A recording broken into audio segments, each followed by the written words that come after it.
Hello everyone, welcome back to Flexon Academy. Okay, so आज का जो हम लोगों का टॉपिक है which is third application of derivatives. Basically अब तक हम लोगों ने क्या क्या कर लिया है। पहला चीज जो हम लोगों ने कवर किया था that is nothing but tangent और नॉर्मल्स। ओके, टैंजेंट और नॉर्मल वाले टॉपिक से अपने को क्या पता चला था? फर्स्ट थिंग जो अपने को पता चला था कि slope of a tangent equal to y2 minus y1 upon x2 minus x1 equal to tan theta, and that is the thing जो इक्वल टू है डेरिवेटिव्स के। Okay, so this is something unusual. Okay, हम लोगों का definition derivative का जिसको पता है उसको इजीली क्लिक हो जाएगा कि स्लोप का रिलेशन डेरिवेटिव से आता है। ओके, यहां पे तो इट वाज फाइन, ठीक से चल रहा था सब कुछ, लेकिन जैसे हम लोगों का सेकंड वाला एप्लीकेशन आया जो हम लोगों ने लास्ट टाइम स्टडी किया था, that is nothing but approximation. अगर अप्रोक्सीमेशन को ठीक से सोचोगे तुम लोग तो कुछ ऐसा जैसे हिंट नहीं था कि मतलब डेरिवेटिव का यूज करके हम लोग अप्रोक्सीमेशन कर लेंगे वगैरह ऐसे कुछ। लेकिन that is the interesting part, calculus के इतने सारे एप्लीकेशंस है। ओके, कि there are lot of things जो अवेलेबल है बट अपने को रियलाइज नहीं होती है। फॉर एग्जाम्पल मैं हमेशा ही बोलता था तुम लोगों को कि प्रोबेबिलिटी हुआ या फिर सेट रिलेशन फंक्शंस हुआ, उसमें से सेट और रिलेशन वाला पार्ट हुआ, ये सब चीजें इजीली रिलेटेबल है तुम लोगों को।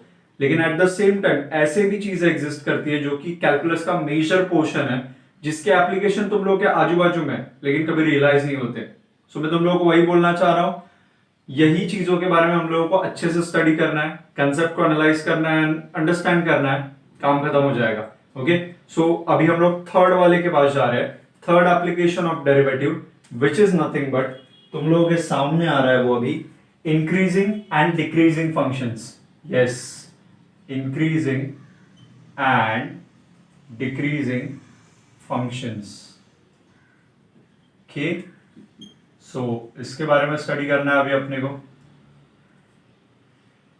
Yes, so increasing and decreasing functions. देखो तुम लोगों को भी पता है, मुझे भी पता है, अगर फंक्शन जो भी है उसको सर्टेन सेट ऑफ वैल्यूज दिए एक इंटरवल में और उसको प्लॉट कर दिया, ओके, तो भी अपने को पता चल सकता है कि दैट फंक्शन इज इंक्रीजिंग और डिक्रीजिंग। समझ में आ रहा है तुम लोगों को? लेकिन डेरिवेटिव क्या कर सकता है तुम लोगों को? इक्वेशन से ही बता सकता है कि वो फंक्शन इंक्रीजिंग या डिक्रीजिंग है। वहां पे उसको एज सच प्लॉटिंग करने की जरूरत नहीं पड़ती है। ओके, लॉजिक क्या है वो भी बताता हूं तुम लोगों को कैसे आ रहा है, and CBSE and HSC level पे किस तरीके से डील किया जाता है। माइनर से डिफरेंसेस है लेकिन तुम लोगों को पता होने चाहिए। ओके, सो उस तरीके से भी हम लोग देख लेंगे। समझ में आ रहा है तुम लोगों को? सो सबसे पहले increasing and decreasing functions. Okay, इसको कैसे मैं फाइंड आउट कर सकता हूं कि कौन सा फंक्शन इंक्रीजिंग है, कौन सा फंक्शन डिक्रीजिंग है, और वहां पे डेरिवेटिव का क्या रोल है वो अपने को समझने की जरूरत है। Okay, so let's go. सबसे पहले अगर मैंने ऐसे कुछ फंक्शन लिया, मेरा सबको पता है ग्राफ देख के कि ये कौन से टाइप का फंक्शन है, this is your increasing function. समझ में आ रहा है? तो अगर मुझे यहां पे इसको अगर स्लोप मारना है, यानी कि डेरिवेटिव में इंटरेस्टेड है हम लोग, ओके, तो अगर मैंने यहां पे ये वाले पॉइंट पे स्लोप अप्लाई किया तो ठीक से ऑब्जर्व करो, टैंजेंट जो अप्लाई किया हम लोगों ने इस वाले कर्व को, उसका जो एंगल बन रहा है एक्स एक्सिस के साथ, ओके, वही तो अपने को स्लोप ऑफ द टैंजेंट देता है ना। एंड ये वाले के केस में देखने गए तो ये थीटा आ रहा है तुम लोगों का, ओके, एक्यूट। सो टैन थीटा तुम लोगों का जाएगा इस वाले केस में, टैन थीटा का कोई भी एक्यूट एंगल का वैल्यू लेके देखो। फॉर एग्जांपल तुम लोगों ने स्टार्ट किया अगर, तो tan theta, okay, greater than 0 जा रहा है, लेस देन 0 जा रहा है, वहां पे अपने को ऑब्जर्व करना है। ओके, तो उसके अकॉर्डिंगली हम लोग डिसाइड कर सकते हैं। अभी यहाँ पे हम लोग अगर देखने गए tan theta for acute angle मतलब 45 डिग्री वगैरह ले सकते हो। टैन 45 का वैल्यू क्या आता है? 1 इज पॉजिटिव और नेगेटिव? पॉजिटिव। ओके, तो यहाँ पे हम लोग बोल सकते हैं tan theta is greater than 0। समझ में आ रहा है तुम लोगों को? सो tan theta is greater than 0 इस वाले केस को देखने गए, मतलब ये चीज क्या हुआ, टैन थीटा क्या आ रहा है तुम लोगों का? पॉजिटिव आ रहा है। समझ में आ रहा है तुम लोगों को? सो थीटा एक्यूट रहेगा, टैन थीटा ग्रेटर देन 0 रहेगा। टैन थीटा मतलब ही स्लोप है, एंड स्लोप मतलब ही तुम लोगों का dy बाई dx। तो टैन थीटा को मैं रिप्लेस करके बोल सकता हूं f dash of x is greater than 0। मतलब ये एक इंक्रीजिंग फंक्शन है। फंक्शन का डेरिवेटिव अगर ग्रेटर देन 0 आ रहा है तो function is increasing function. Similar logic से अगर हम लोगों ने यहां पे अप्लाई किया एंड डिक्रीजिंग वाला ग्राफ लिया, ओके, डिक्रीजिंग वाले ग्राफ के अंदर फिर से मैंने ऐसे कुछ तो टैंजेंट प्लॉट किया। अभी एंगल तुम लोगों का ये आएगा क्योंकि angle made with positive direction of x axis होता है। This is my positive direction, तो एंगल ऐसे बनेगा हमेशा। तो ये रहा मेरा एंगल, एंगल जा रहा है ऑब्ट्यूज, ओके, जो थीटा जा रहा है तुम लोगों का वो जा रहा है ऑब्ट्यूज। टैन थीटा के बारे में सोचो, टैन थीटा चला जाएगा तुम लोगों का less than 0 which is nothing but negative, और टैन थीटा का ही वैल्यू है तुम लोगों का dy बाय dx, यानी कि f dash of x actually. तो जो यहाँ पे मेंशन किया है वही यहाँ पे मेंशन करते हैं। सो f dash of x is less than 0, ये है तुम लोगों का कंडीशन फॉर डिक्रीजिंग फंक्शन, और ये है तुम लोगों का कंडीशन फॉर इंक्रीजिंग फंक्शन। समझ में आ रहा है? And these two things are basically strictly increasing and strictly decreasing. Okay, यहाँ पे किधर भी बोला नहीं है मैंने कि वो इक्वल टू 0 हो रहा है। इक्वल टू 0 का मीनिंग क्या है? Derivative equal to 0। ठीक से सोचो, derivative equal to 0, derivative equal to 0 मतलब स्लोप इक्वल टू 0। स्लोप कब इक्वल आएगा सोच के देखो, स्लोप कब इक्वल टू 0 आएगा वो सोच के देखो। सी कहां पे ड्रॉ कर सकता हूं मैं, ये दो डायग्राम्स तो ओके है। एक काम करो, इसका स्क्रीनशॉट ले लो और इसको लिखना स्टार्ट करो। इतना ही नेसेसरी है तुम लोगों को, समझ में आ रहा है? इसके बेसिस पे हम लोग सॉल्विंग कर सकते हैं। ओके, देन उसके बाद मैं तुम लोगों को बताना स्टार्ट करता हूं कि माइनर डिफरेंसेस क्या है एचएससी और सीबीएसई के अंदर, जिसके अकॉर्डिंगली तुम लोग डील कर सकते हो। Okay, very minor differences. तो ये वाला पार्ट नोट किया, आगे जाता हूं मैं तुम लोगों को जो पॉइंट बोल रहा था कि यहाँ पे तो ग्रेटर देन 0 वगैरह के बारे में बात किया, लेकिन जो अपना इक्वल टू 0 वाला सिचुएशन होगा उसका मीनिंग क्या रहेगा, ओके, उसके बारे में देख लो। तो ये रहा मेरा X axis, this is my Y axis जो तुम लोगों को सामने दिख रहा है। अगर मेरा कर्व सपोज ऐसे कुछ तो है, ओके, और इस वाले केस में मैं यहां पर टैंजेंट अप्लाई कर रहा हूं तो समथिंग ऐसे कुछ तो मिलेगा। अभी ये जो टैंजेंट है वो एक्स एक्सिस के साथ कितने का एंगल बना रहा है? These are two parallel lines, right? Parallel lines के बीच का एंगल क्या होता है? 0। सो इस वाले केस में थीटा इक्वल टू 0 डिग्री है, that is tan theta will be equal to tan 0 and tan 0 is nothing but 0 only. समझ में आ रहा है तुम लोगों को? तो इस वाले केस में tan थीटा इक्वल टू 0 यानी कि डेरिवेटिव इक्वल टू 0 जाएगा अगर दोनों लाइंस पैरेलल होंगे। ये वाला सिचुएशन, ओके, दोनों लाइंस पैरेलल मतलब फंक्शन कांस्टेंट है, दिख रहा है क्या? कांस्टेंट है, वो पॉइंट पे फंक्शन का वैल्यू कांस्टेंट है। इसीलिए हम लोग बोलते हैं कि जब भी तुम लोगों के पास वैरायटीज बनेंगे, ओके, तो अभी मैं दोनों सिचुएशंस दिखा रहा हूं, क्या क्या सिचुएशंस बनेंगे एचएससी एंड सीबीएसई दोनों के पर्सपेक्टिव से। पहले मैं सिचुएशंस ड्रॉ कर रहा हूं, उसके बाद बताऊंगा कौन सा फॉर सीबीएसई एंड कौन सा फॉर एचएससी है। ओके, सबसे पहला चीज जो अभी अभी हम लोगों ने देखा था, okay, that is this part, ये वाला सिचुएशन। ये वाला situation is known as strictly increasing या फिर मोनोटोनिकली इंक्रीजिंग बोलते हैं इसे। ओके, मोनोटोनिकली या फिर स्ट्रिक्टली इंक्रीजिंग। ओके, डन, समझ में आ रहा है? इसका कंडीशन क्या होगा तुम लोगों का? तो ये अलग मार्कर से लिखते हैं। इसका condition will be f dash of x, okay, is always greater than 0। Increasing तो ग्रेटर देन 0। इक्वल टू 0 किधर भी नहीं बोला मैंने, क्योंकि यहाँ पे सिर्फ इंक्रीज हो रहा है ग्राफ, कभी भी कांस्टेंट नहीं रह रहा है। Derivative of a constant is 0, याद करो, derivative of a constant is 0। So unless and until function constant नहीं हो रहा है तब तक उसका 0 आने का कोई चांस नहीं है। ओके, सिमिलरली अगर मैंने ये था स्ट्रिक्टली इंक्रीजिंग, मैंने इसको थोड़ा सा चेंज किया, माय फंक्शन इज इतना ही, okay, my function is something like this. पहले इंक्रीज हो रहा था, फिर कांस्टेंट रहा और फिर से इंक्रीज हो रहा है। बात को समझो, इस वाले केस में, ये वाले सेक्शन में तुम लोगों का स्लोप कांस्टेंट है, तो ऐसे सब सिचुएशंस में तुम लोगों का फंक्शन बनेगा सिर्फ इंक्रीजिंग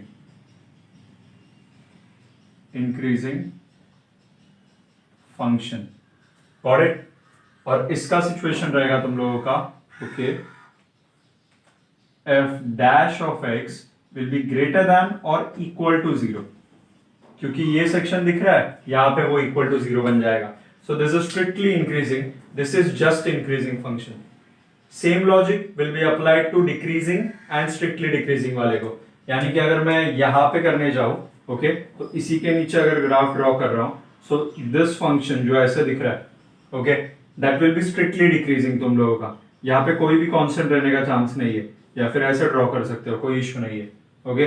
तो ये वाला चीज बनेगा स्ट्रिक्टली डिक्रीजिंग, तो वो भी लिख के रखो फिर तुम लोगों के नोट्स के अंदर, स्ट्रिक्टली डिक्रीजिंग या फिर monotonically decreasing, strictly decreasing, okay. And उसका कंडीशन क्या आएगा बच्चों?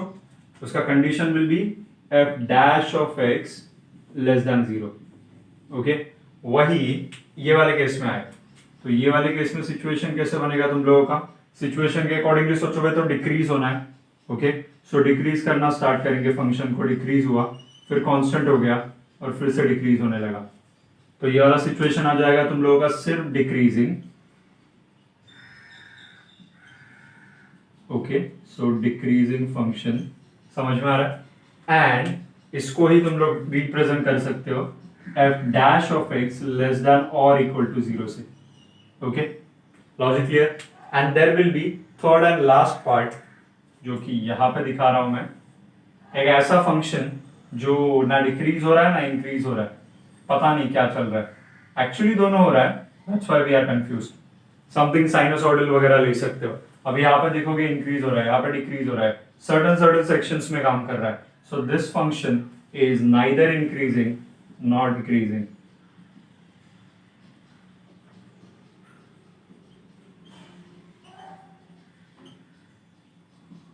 समझ में आ रहा है? सो ये है तुम लोगों का नाइदर इंक्रीजिंग नॉट डिक्रीजिंग। जब ये ऐसे होगा कि इंक्रीज भी हो रहा है डिक्रीज भी हो रहा है ना, तो वो ये वाले केस में जाएगा, नाइदर इंक्रीजिंग नॉट डिक्रीजिंग वाले केस में। तो ये सब सिचुएशंस अवेलेबल है, ये सभी के सभी सिचुएशंस सीबीएसई के लिए, ओके। तो फिर एचएससी के लिए क्या है उसके बारे में सोच के देखते हैं। एचएससी के लिए सिर्फ ये दो सिचुएशंस है उन लोगों के पास, क्लियर है तुम लोगों को? सो लेकिन अल्टीमेटली अपने जो जेई या फिर सीईडी के सिलेबसेस होंगे वहां पे ये सब कुछ ही है, फिर चाहे तुम लोग सीबीएसई से बिलोंग करो या फिर एचएससी से बिलोंग करो, it doesn't matter. But important part क्या है यहाँ पे, बोर्ड वाइज देखने गए तो CBSE involves everything this thing, and HSC के लिए बस तुम लोगों को ये दो चीजें याद रखनी है, ओके। वहां पे स्ट्रिक्टली एंड सिर्फ इंक्रीजिंग ऐसे कुछ नहीं है, वो लोग इसको इंक्रीजिंग बोलते हैं एंड इसको डिक्रीजिंग बोलते हैं, दैट्स इट। उसके अलावा उनको कुछ नहीं पता। सो हम लोग अभी ओवरऑल पढ़ेंगे ये पूरा का पूरा चीज, ओके। और उसके बाद तुम लोग पेपर में आ रहा है उस तरीके से टेंशन ही नहीं है, एचएससी को भी कुछ आया इंक्रीजिंग एंड सिर्फ डिक्रीजिंग, उनको मोनोटोनिकली या फिर स्ट्रिक्टली इसमें पढ़ने की जरूरत ही नहीं है। फिर लॉजिक क्लियर है तुम लोगों को, ओके। लेकिन मैं सिखाते टाइम अभी ये ओवरऑल पर्सपेक्टिव से सिखाने वाला हूँ कि सिर्फ इंक्रीजिंग या फिर स्ट्रिक्टली इंक्रीजिंग वो मेंशन करूंगा वहां पे, लेकिन पेपर में तुम लोग अपने अकॉर्डिंगली लिखोगे, okay. So this is important, इसका स्क्रीनशॉट ले लो और लिखना स्टार्ट करो ये वाला चीज, ओके। नोट्स बहुत अच्छे से बनाओ, अगर ये लॉजिक क्लियर है तो आगे के सम सॉल्व करना बहुत ईजी हो जाएगा, ओके। चलो फिर स्क्रीनशॉट ले लिया होगा तुम लोगों ने। Let's go to our sums वाला पार्ट, जहां पे हम लोग इसका यूटिलाइजेशन करेंगे फिर। सो सम्स को सॉल्व करना स्टार्ट करते हैं, let's see. Okay, here we go. सब लोगों ने सुना रहेगा कल ना न्यूज में क्या क्या सिचुएशन चल रहे थे, एनईपी नया सिस्टम अनाउंस किया है, नाइस थिंग। एक्चुअली बहुत सारे चेंजेस हुए करिकुलम में, पैटर्न चेंज हो चुके हैं। तुम लोगों के लिए कितना एडवांटेज है that is the other part, but the positive thing is कि चेंजेस हो रहे हैं। जो सिस्टम को हम लोग इतने टाइम से ब्लेम करते आ रहे हैं कि इम्प्रूवमेंट नहीं हो रहा है, ये नहीं हो रहा है, वो नहीं हो रहा है, द इम्पोर्टेंट पार्ट इज कि अभी वो स्टार्ट हो चुका है, at least there is some step. अभी इम्प्लीमेंटेशन कितने इफेक्टिवली होते हैं that is another part, but let's see. Positive चीजों को देखो, नेगेटिविटी तो बहुत लोगों के पास है, उससे तो कुछ फर्क नहीं पड़ने वाला है। सो लेट्स स्टार्ट, फिर काम स्टार्ट करते हैं आज का। कोई तो सम्स लेते हैं सो दैट हम लोग उसको यूटिलाइज कर सके। यस, यहाँ पे बोला गया है test whether the following functions are increasing और डिक्रीजिंग। ओके, सो अपने को चेक करना है कि ये फंक्शन जो गिवन है वो तुम लोगों का इंक्रीजिंग फंक्शन है या फिर डिक्रीजिंग फंक्शन है। फंक्शन क्या दिया है देखो तुम लोगों को, f of x equal to तुम लोगों का फंक्शन है x cube minus 6x square plus 12x minus 16 such that x belongs to R real numbers. तो अपने को ये देके रखा है। अभी अपने को पता है जब भी अपने को चेक करना होता है कि फंक्शन इज इंक्रीजिंग और डिक्रीजिंग, तो हम लोग फंक्शन में इंटरेस्टेड नहीं है, रादर हम लोग इंटरेस्टेड है उसके डेरिवेटिव के अंदर। तो डेरिवेटिव के बारे में सोचना स्टार्ट करो। उसके इसका डेरिवेटिव क्या आएगा उसके बारे में सोचते हैं। F dash of x will be X cube का 3x स्क्वायर आ जाएगा। ओके, उसके आगे बढ़ो, माइनस 6x स्क्वायर का derivative that will be 6 2 12 12x plus 12 derivative आ गया। यहां से मैं कॉमन ले सकता हूं 3, तो 3 को कॉमन ले लेते हैं, एक्स स्क्वायर माइनस 3 4 एंड 4 ठीक से ऑब्जर्व करो ये होल स्क्वायर है, x square minus 4x plus 4 ये होल स्क्वायर है, दिस इज x माइनस 2 का whole square. So f dash of x मिल चुका है अपने को। अभी ठीक से ऑब्जर्व करो 3 is a constant, x minus 2 का तो होल स्क्वायर हो रहा है, तो ऑब्वियसली ये वाला चीज तुम लोगों का हमेशा पॉजिटिव ही रहेगा, स्क्वायर हो रहा है। मैक्स टू मैक्स क्या जा सकता है, 2 पे 0 जा सकता है, समझ में आ रहा है। सो तुम लोगों को इसी चीज का ध्यान रखना है। यहां पे फिर मेंशन कर दो since F dash of x okay is always positive, यानी कि that is F dash of x is greater than 0। Okay, greater than 0 बोल सकते हो। ग्रेटर देन 0 बोला तो तुम लोगों को बोलना पड़ेगा, वहां पे मेंशन पढ़ना पड़ेगा x belongs to real numbers, okay, except तुम लोगों का कौन सा आ जाएगा उसमें रियल नंबर 2। ओके, सो वो वहां पे मेंशन कर दो। सो f dash of x is greater than 0, therefore fx is increasing function।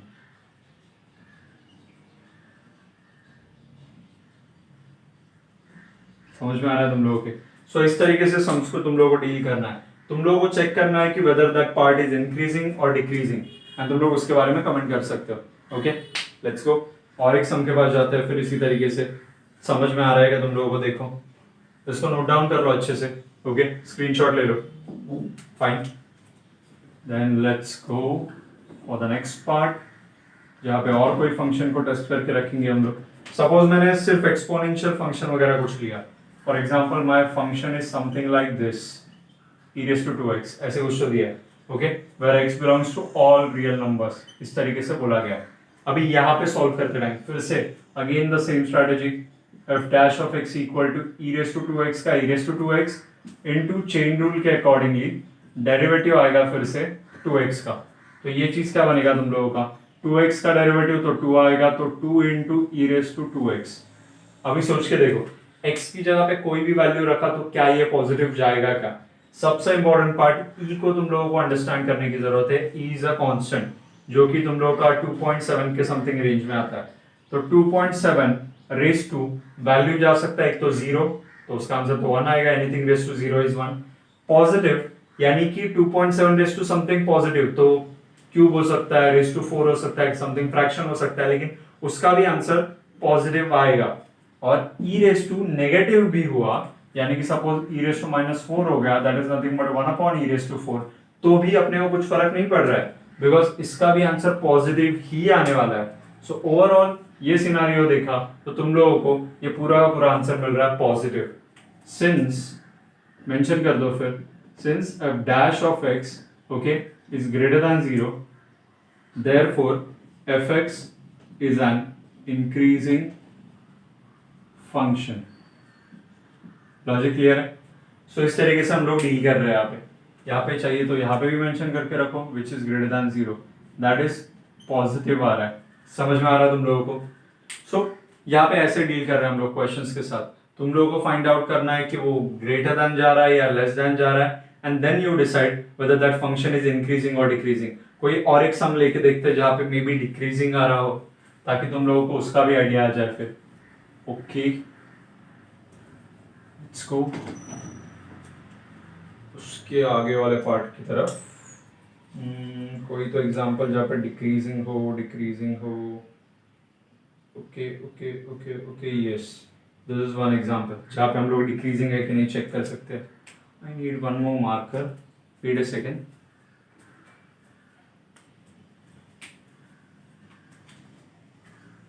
Yes I got it. So काम चालू करते हैं फिर. Function is something like this. Okay, function में क्या मेंशन किया है तुम लोगों के, F of x equal to 2 minus 3x plus 3x square minus X cube, इस तरीके से कुछ तो दिया हुआ है. ओके, और अभी इसका सॉल्विंग अपने को करना है. Again same thing, start taking derivative. तो डेरिवेटिव लेना स्टार्ट किया तो f dash of x will be equal to, इसका तो जीरो आ जाएगा, इसका -3, इसका 3 टू द 6x और इसका -3x स्क्वायर, इस तरीके से आ रहा है. क्या कॉमन आ सकता है यहाँ पे? Let's take -3 common. -3 कॉमन लिया तो 1 प्लस माइनस आ जाएगा एक्चुअली, यहाँ पे आ जाएगा -2x और यहाँ पे आ जाएगा तुम लोगों का +x स्क्वायर. तो इस तरीके से कुछ टर्म्स आ रहे हैं. ये चीज समथिंग बन जाएगा x -1 का whole square. Yes done. Square है मतलब ये चीज पॉजिटिव है. -3 बाहर माइनस साइन है, काम खत्म हो गया. ये चीज आ जाएगा मतलब F dash of x is less than 0. Okay, less than और इक्वल टू 0 भी बोल सकते हो. कब? जब तुम लोग 1 का वैल्यू भी इंक्लूड कर लोगे. अगर सिर्फ लेस देन 0 ही बोलना है तो यहाँ पे बता दो फिर x belongs to all real numbers except, ये डिफरेंस ऑफ सेट्स है, एक्सेप्ट एट 1 और अपना काम बन जाएगा. सो लेस देन 0 तो fx is decreasing function. Done. Okay, तो ऐसे तुम लोग चेक कर सकते हो weather that function is increasing और डिक्रीजिंग. ओके, यहाँ पे दिखाया गया है, इसको नोट डाउन कर लो स्क्रीनशॉट लेके. ओके, एंड अभी जो हम लोग नेक्स्ट वाले पार्ट पे जाएंगे, ओके, वहां पे the most important thing to know is कि हम लोग को अगर फंक्शन दिया जा रहा है और उसके अंदर पूछा गया कि कौन से इंटरवल में ये इंक्रीज हो रहा है या फिर कौन से इंटरवल में डिक्रीज हो रहा है, या फिर वो लोग इंटरवल दे देंगे ओके फंक्शन के अंदर का, and then they will ask कि ये वाले इंटरवल में क्या हो रहा है, तो अपने को पता लगाना पड़ेगा. ओके, तो ठीक है, यहां तक इतना पार्ट ओके है, तो इसको मैं हटा रहा हूं. ओके, और नेक्स्ट वाला पार्ट हम लोग नेक्स्ट वाले सेशन में स्टार्ट करते हैं सो दैट वो सेपरेटेड रहे. अभी तक तुम लोगों को इंक्रीजिंग एंड डिक्रीजिंग का लॉजिक क्लियर हो गया रहेगा. क्या मोनोटोनिकली इंक्रीजिंग है, क्या सिर्फ इंक्रीजिंग है, उस तरीके से पता चल चुका होगा. ओके, देन फाइन, मिलते हैं फिर नेक्स्ट वाले सेशन में. तब तक के लिए टाटा बाय बाय.